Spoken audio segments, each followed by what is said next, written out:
Hey, Spiritual Chuck here. It's 3:55 in the morning, and it's raining. And I made it out of that town yesterday, but man, I did it by the hair of my skin, however that goes. And I walked about 10 miles yesterday.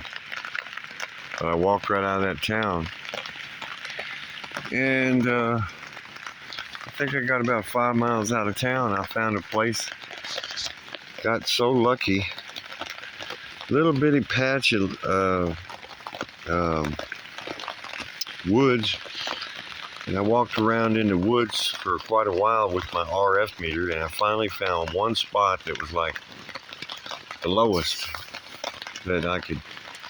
that the meter would go almost. And so I've been blessed. I fell asleep for a little while, even though I drank a bunch of coffee to celebrate my exodus from that town. It's raining. Can you hear it raining? Oh, and that was lightning right there. Lightning's right over top of me. Hope it don't hit that ground wire I got in the ground.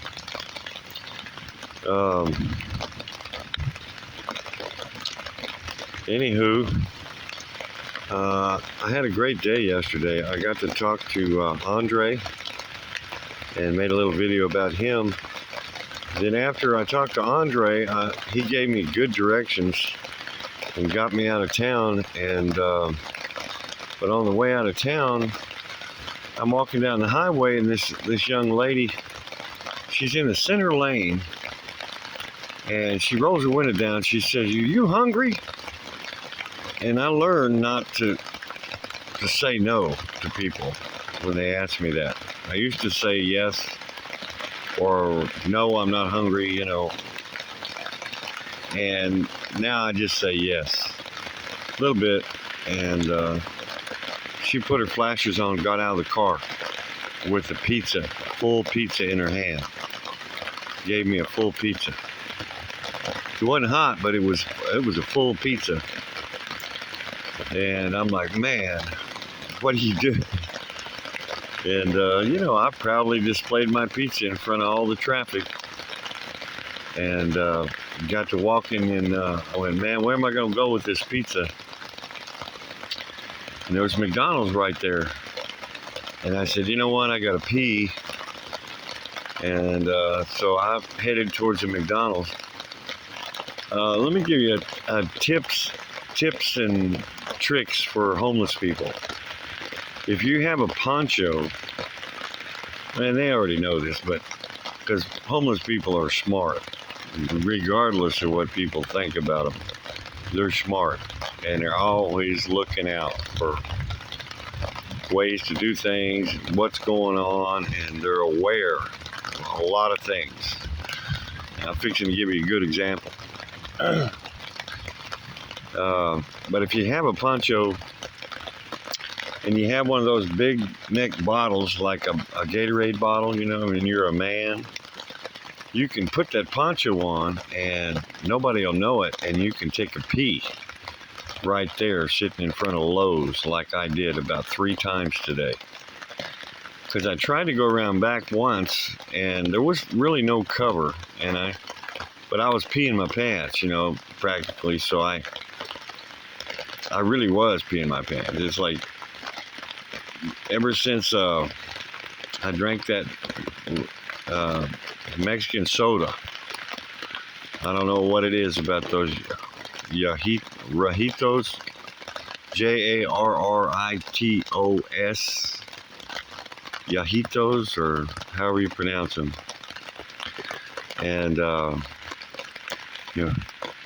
Jarritos. Anyway, I don't know what it was. Anyway, I've been peeing my pants. I've been having put and it's like it's sensitive to Wi-Fi, and it's sensitive to electromagnetics. And it's like I get this urge, out of nowhere. And it's like, uh-oh. But it's getting better. I'm getting back into the water, and it's getting better. It was worse. Anyway, I'll heal, because I was healed from that. I had that before. And since I've been on the water, I've healed from that.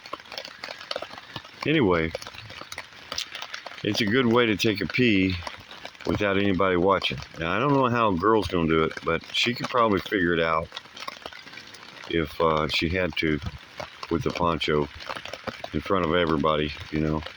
If she's standing up, maybe. Or, I'm not sure. Anyway, I would think so. Back to McDonald's. So I go into McDonald's, and I go towards the bathroom, and here's this brother named Rod, and I didn't get all that, but I threw that pizza down on the table, and I said, man, I said, you hungry? I said, that's a pizza. This gal just gave me this pizza. I said, you can have half of it. Or I don't think I said that till later. Anyway, I went to the bathroom, and I come back, and he hadn't touched the pizza. You know, good dude that he is. But I told him to get into the pizza, but he didn't. Anyway, I got to talking to Rod. Rod, one of the best guys I've talked to on the whole journey. He's like down with so much of what I'm talking about. It's not even funny. He turns out to be a priest in the Indian caste system. He's a sheep, Brahmin caste, sensitive to all kinds of stuff. He got a black eye because he got into some stuff with a gal that, you know, all I told him about that was, you know, if that gal ain't following you, you better leave her alone, because she got more choices than you do, you know. And, but anyway, he's a good guy, and I know he was trying to do the right thing and keep her out of trouble and stuff, and he wound up with a black eye. He told me just a little bit about that. He didn't go into detail. And then, and we talked about everything that I've talked about on the channel.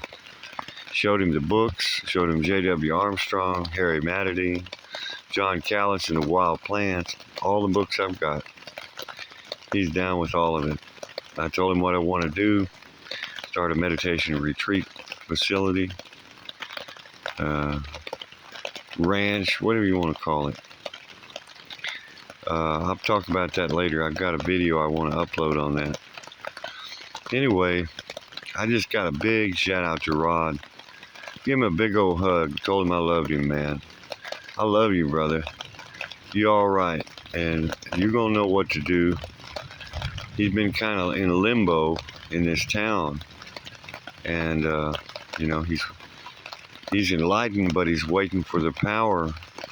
You know, what's he gonna do with that? You know, what's he gonna do with that awakening? And anyway, I think I helped him just to see that he's got the power and that he can help people.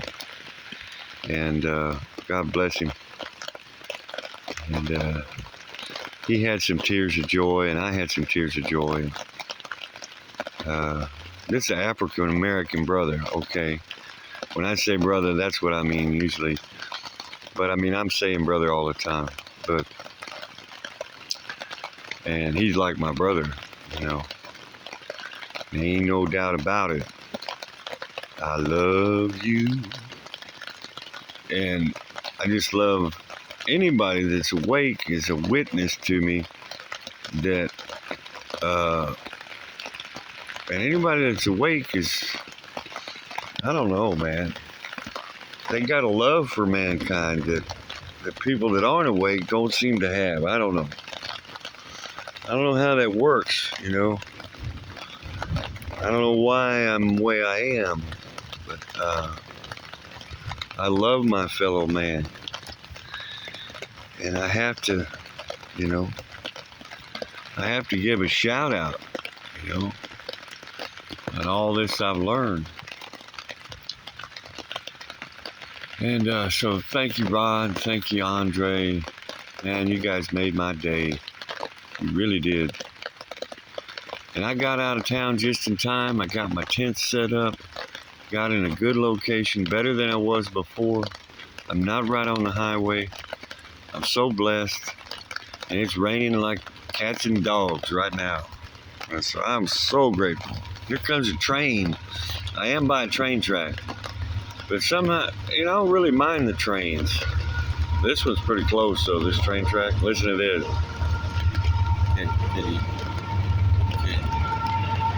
Can you hear that train? There's that lightning again. Anyway, it's mainly the engines that are the loudest. Yeah, well, I'm looking at the lightning and the rain and everything. I want to give a shout out to Mike McGee for this beautiful tent I was able to buy with the money he sent me. Because I tell you what, man, I'd be one wet cowboy right now without this tent. I mean, I'm serious. It's foreign. And there's, thank you, God. Thank you, Mike. And so, hang on a second. Hey, Spiritual Chuck. I had a little bit of damage control going on, but it's looking better now. Can you see? Yeah. Yeah, well, I'm about 95% dry, so I'm good. I'm more than that, really. Sleeping bag's a little wet, but hey, man, I am not complaining. And, the adventures of camping. I am not complaining. Thank you, God. Thank you, Mike. Thank you, Ozark camp tents.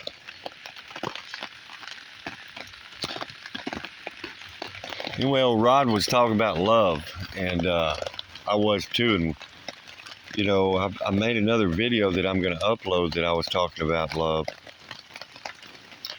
It's wherever two are joined. It's like sometimes I'll wake up, I'll be by myself in the tent. I'll wake up scared, or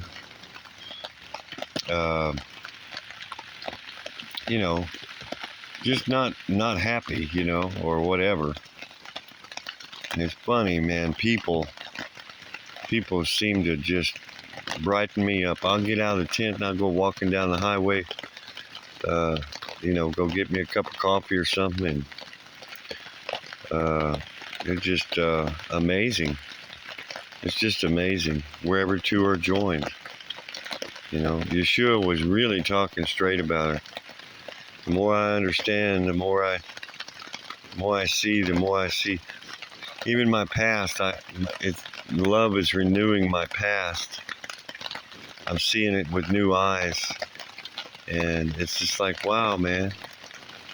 Amazing. Really. God bless all the people in my life, my family, everybody. Regardless, of what they said or think or what I've done. Love renews it all. It really does. So, well, it's 14:14. All right. There's Spiritual Chuck signing out. 4-something in the morning. 4 or 5 in the morning. I'm looking like an old man.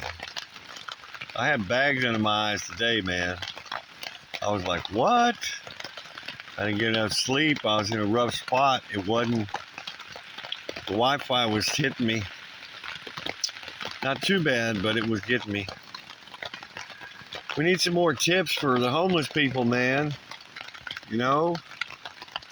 I'll get you some more tips and tricks on that. I'd like I'd like to outfit homeless people with a Wi-Fi meter, a tent, you know, the things that I have. I mean, if they can handle them, I don't know if they'd hold on to them, but they really need to if they're going to live out here. Like Rod, I asked Rod where he was staying, and he's like, man, I'm staying wherever, you know. I understand that. I'm not even going to ask him specifics. But it's like, bro, especially tonight, man, my heart goes out to you if you ain't got a dry spot. Just stay under cover somewhere, man. All you guys, I love you guys. You guys are my family, you know. Homeless people are now my family. And, you know, I'm scared of some of you. There's some of you, you know, you're crazy, you know. Some, I mean, I'm not scared, but I'm like, you know, I'm like, okay, what's up? You know, what's up now?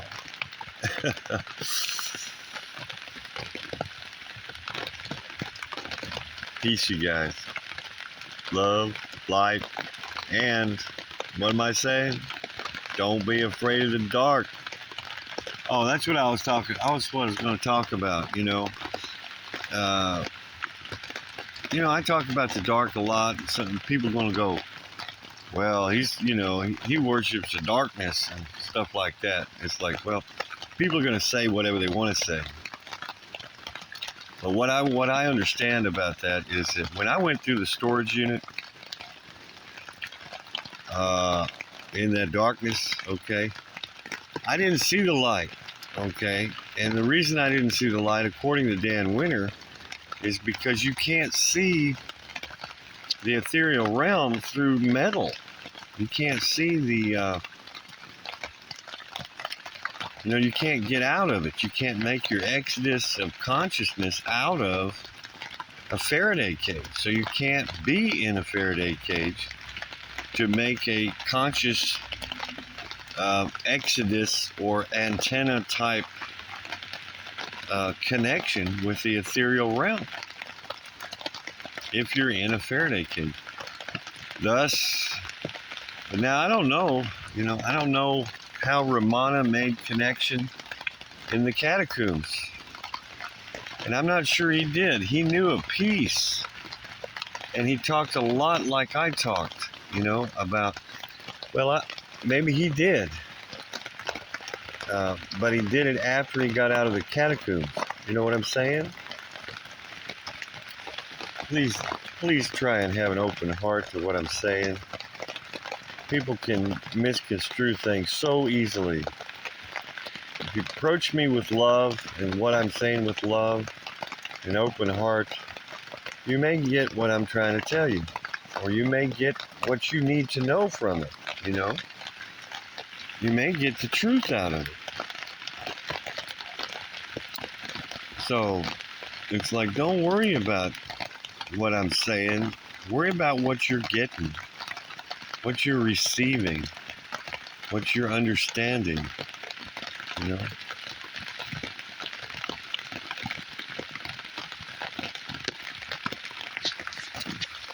I had to check on my water situation. It's funny about water. Water will get in anywhere. You know what? Like the Father will get into your life in the smallest little cracks. He'll get you. It's just a matter of time, Depends on what lifetime, how many times you reincarnate. I don't know. I was thinking about adobe huts, and I reckon they make them round so the water runs off, As long as it don't rain for 40 days and 40 nights,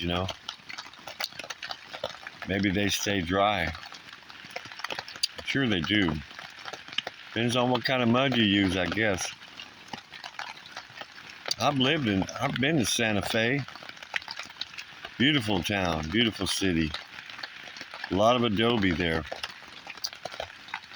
It's beautiful. I love it. It's round corners. And I don't know, I just had a vision at night on the 8-9 portal, or the 10-11 is when I had that vision of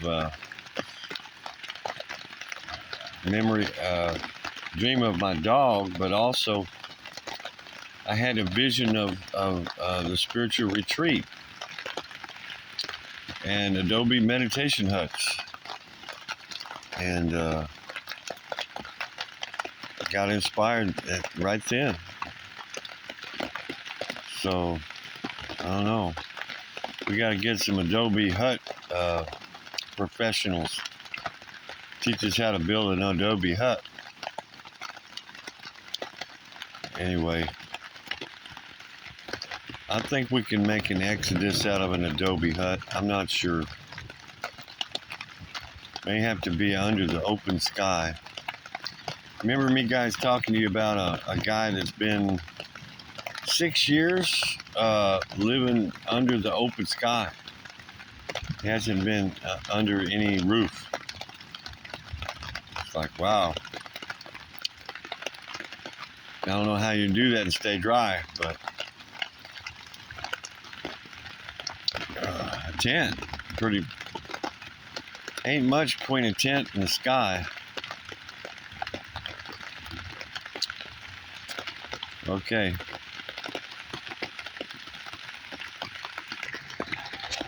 All right, guys. Well, I'm gonna go on and fight the rain. It's still raining. I'd adjust my rain flies, but it's still raining. So I'm just having to wring out these rags. I got these rags going on, and the wall here is kind of wet, but as long as I keep up with it, it's all right. And it looks pretty good on the other side, and the ends are great, pretty good. And so really it's just this entrance, and got some good rain. Thank you, Father. Man, if I knew better, I'd have put out some kind of rain catch. I left the trash bag back at the last campsite, a perfectly good one. It would have been a great rain catch. I didn't know it was going to rain this much. The old man told me today, he said, oh, it's going to be light rain until the evening, and that's it.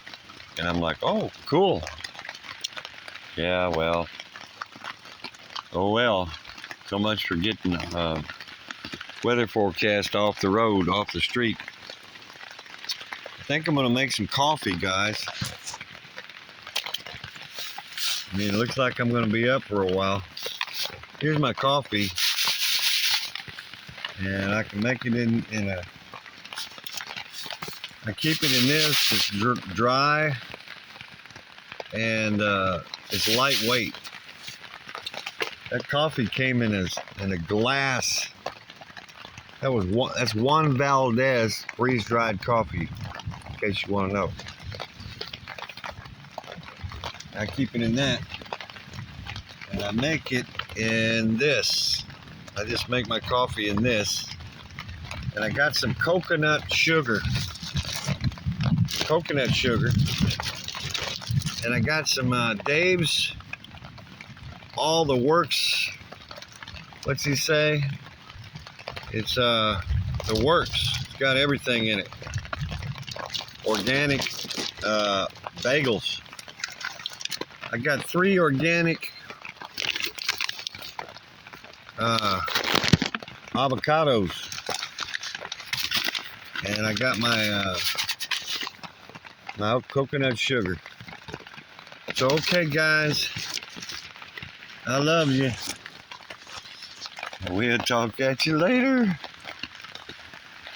You know, I'm like a little boy in a tent. Silly, huh? But is it so silly?